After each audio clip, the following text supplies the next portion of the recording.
अस्सलामुअलैकुम। ख़बर शामिल करेंगे महबूब अली नुमाइंदा की।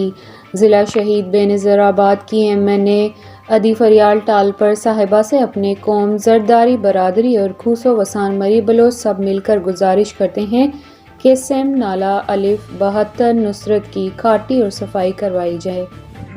अस्सलाम वालेकुम। मैं आया अपने घर नवाब शाह दौड़ में। ये हम सैलाब मुतासिर है, हमारा ये घर गिर गया था भाई। इधर लगा थोड़ा घर जाहिर कर।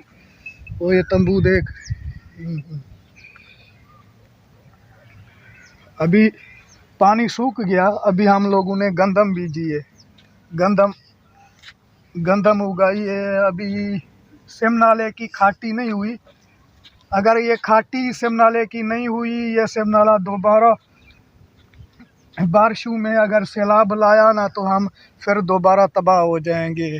तो हमारी गुजारिश है MPA MNA हमारे ज़िले नवाबशाह वाले बड़े ओहदेदार सरकारी पीपल्स पार्टी वालों को गुजारिश है कि भाई हमारे सिम नाले की खाटी करवाएं।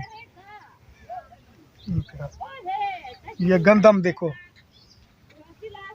गंदम गंदम गंदम हमने बीजी है। अभी सिम नाले में अभी तक पानी भरा हुआ है, तो सिम नाले की खाटी करवाएंगे और इंशाल्लाह खुशहाली पाएंगे। अल्लाह खैर करेगा। बस ओके।